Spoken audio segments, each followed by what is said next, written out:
In a recent video, I talk about some things to consider if you're interested in collecting Atari STs. And one of the things I start with is a question to those viewers. Why? Why do you want to collect Atari STs? What are you trying to do with them? And a fair response in the comment section from viewer ECDHE was, well, what do you use your Atari STs for? And don't tell me it's just for playing Ultima V. I thought that's an interesting question and might make an interesting video. And so here we are. Let's get to it.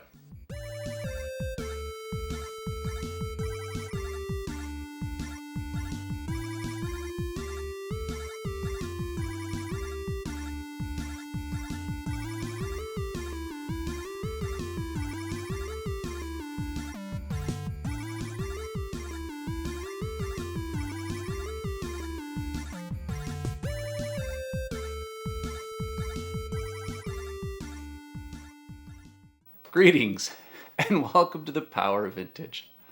Before I get talking about the details on the ways I use my Atari STs, I kind of just want to highlight how I have it set up in my office here.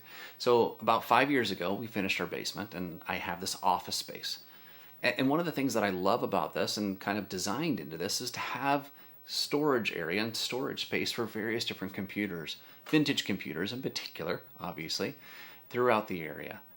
And associated with the setup, I kind of set up my desktop personal computer in such a way that I actually have a vintage computer directly connected to that setup.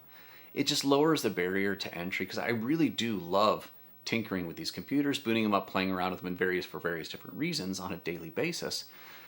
Having one right there hooked up to my main setup makes it simple, makes it easy. So back to the question, what do I use these Atari STs for? Number one, I do play games. I think it's pretty transparent from my video content, if you watched any of my other video content, that I do enjoy playing games. Games like Ultima, the various different Ultima series. Ultima 2, Ultima 3, Ultima 4, Ultima 5, Ultima 6 on the Atari STs. I thoroughly enjoy that series. That's fun to play. I like a lot of the RPGs.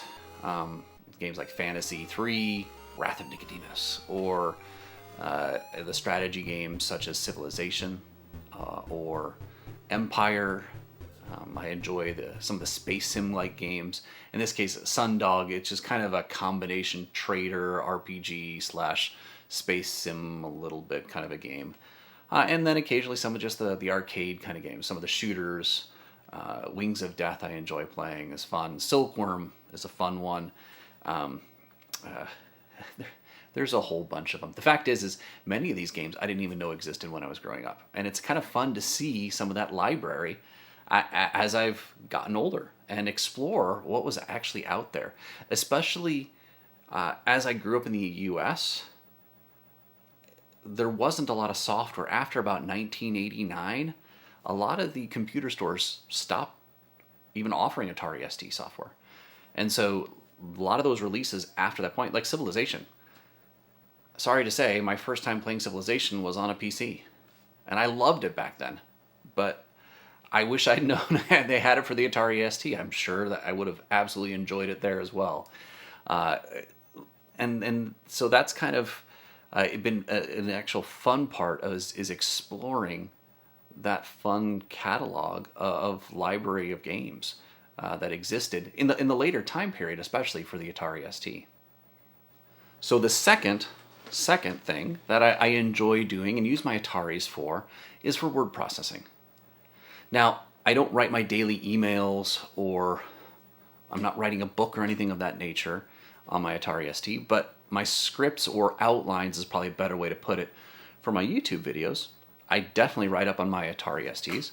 I used First Word, Atari First Word for quite a while, and switched over to Papyrus, which I'm using now on my Atari Falcon. And they're actually fantastic, right?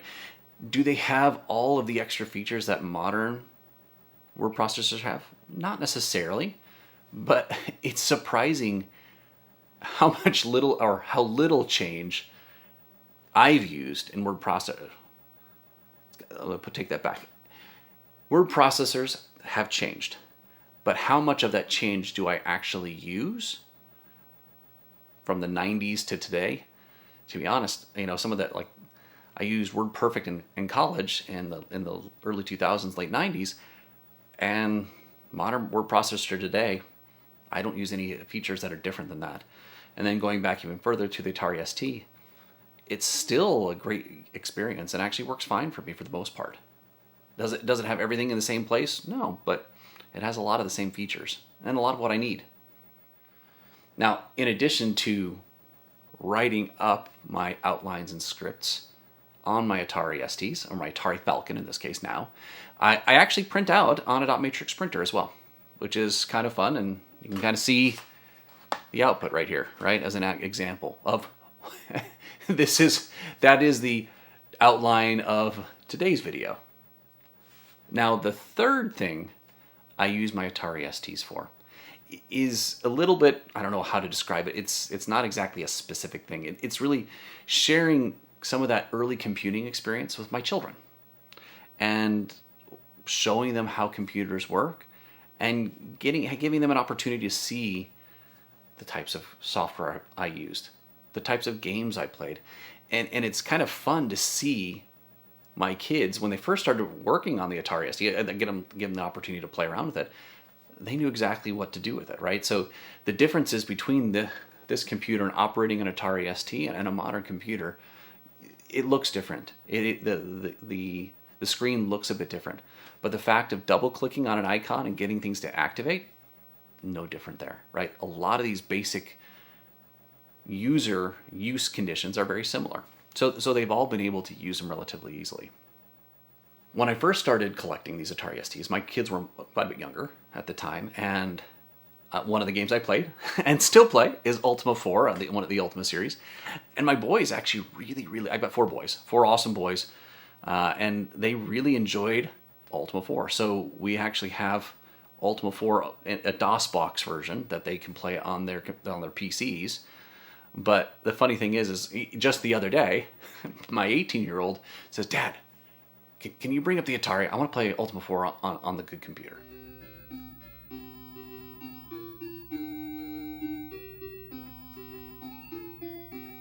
And that really warmed my heart, actually. It's kind of fun. And the reason why he wanted to play on the Atari is that the graphics are a little different, and it has the music. And he is obsessed with the music, which is really fun. Actually, I'll show a couple little videos of him actually playing some of the music on the piano. He's a little bit of a musician, so he actually figured out how to play a number of the Ultima pieces on the piano.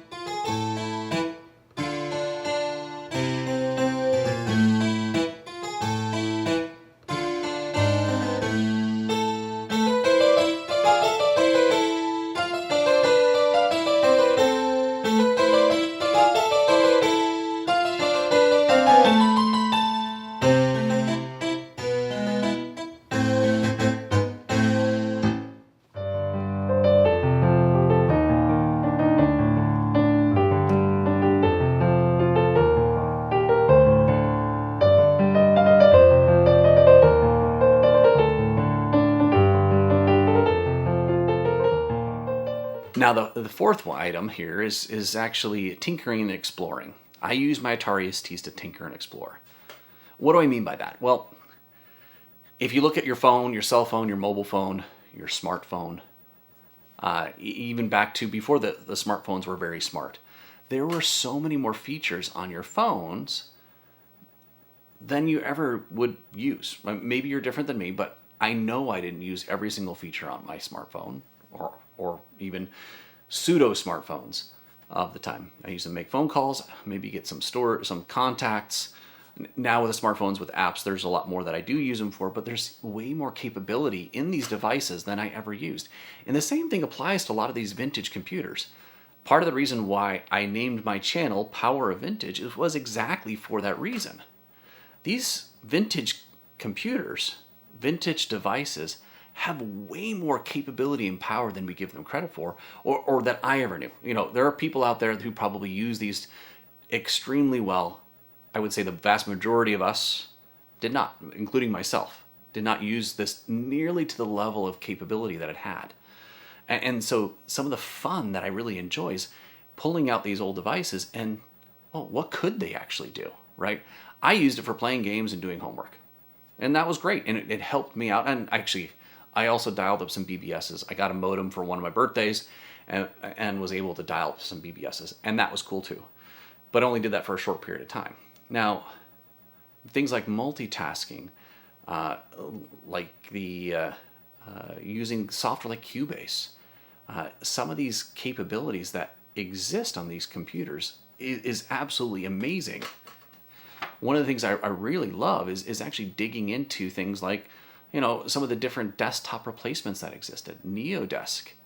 You look at Mint and Teradesc, and some of the cool stuff that you could do, that you could put on a background on your screen. Wow, I didn't know that you could do that until actually Windows 95. I think was the first software. Maybe you could do it on Windows, the original Windows 3.1 or whatnot, but I didn't do it on until Windows 95 myself. Running Macintosh operating system on my Atari Falcon. Didn't know I could do that. That's actually super cool. Connecting a zip drive or a CD-ROM to these computers. Even a hard drive, right? I looked at a hard drive growing up as, well, that's something that you have on a PC, on an IBM, right? That hard drives even existed for Atari STs. I might have vaguely known that they did, but again, I was a preteen teenager, well, actually elementary school, preteen teenager, when I had my Atari ST. So I was a little clueless somewhat at the time.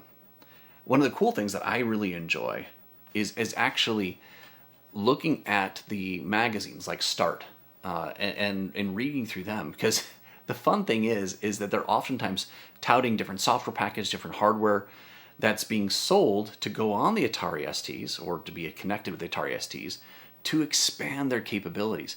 And have you ever thought about doing this? Have you ever thought about doing that? And really, that's been really fun to explore. Some of the multitasking capability. I mentioned the different desktops, but things like Geneva or Mint that, again, I didn't know even existed. In addition to the tinkering and exploring, the number 5 item is tinkering and fixing, right? The tinkering and exploring is tinkering with the software side of it. How do I run it? The tinkering and fixing that I think of in this case is the hardware side of it. And this is me. I am an engineer by education and spent the early part of my career as an engineer. I don't do much of that anymore, having my career progressing in a different fashion later on in life. And so I miss getting into fixing things, touching things, repairing things. And that's where this is really satisfying to me. I really enjoy taking a computer that, when I flip the power switch, shows a black screen, to something that I flip the power switch and it shows a green screen, at least an Atari green screen, right? But flipping that power switch and seeing that boot, that is an awesome feeling, taking something from not working to working.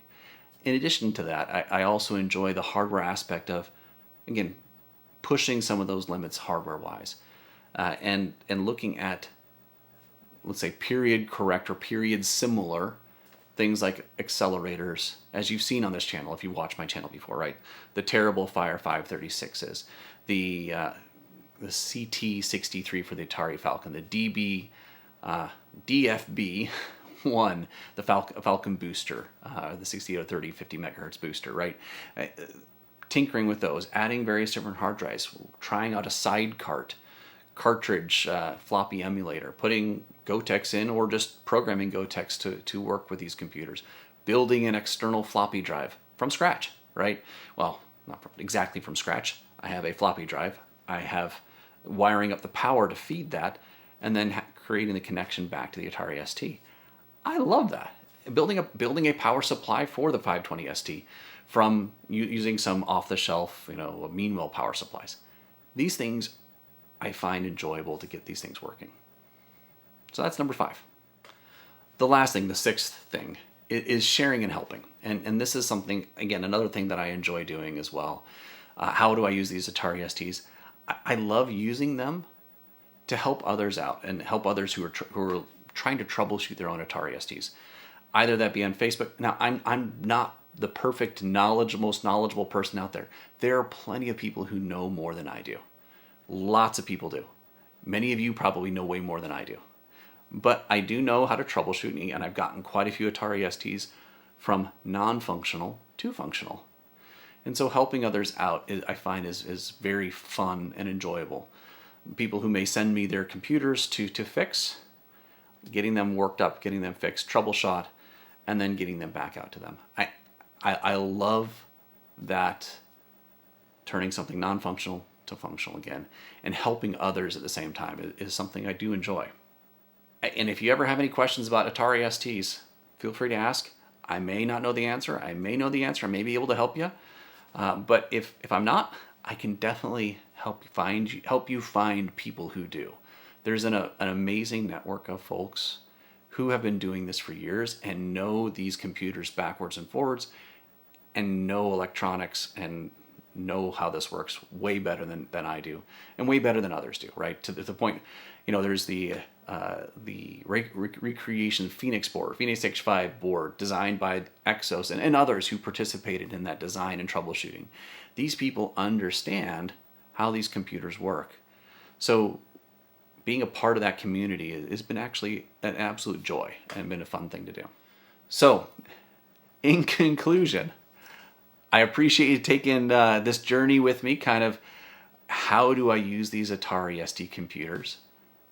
And if that's something you're interested in, awesome. If it's something that you're not interested in, that's okay too. But if you use your Atari STs today, or use an Atari ST, or would like to use an Atari ST today, put in the comments below. Let me know how you would want to use your Atari ST, or how you do use your Atari STs today. And let's just see. There's probably a lot of folks out there. I mean, heck, there was I think it was a video of a guy, or maybe it was actually a news story, something. I saw this going around on YouTube of a gentleman in Germany who was still using his Atari ST in his business today, literally today. And I just find that awesome and amazing. I appreciate you watching. Thank you. Like and subscribe if you liked it, and you want to subscribe and see more of this content. Appreciate it. Have a fantastic day. Later.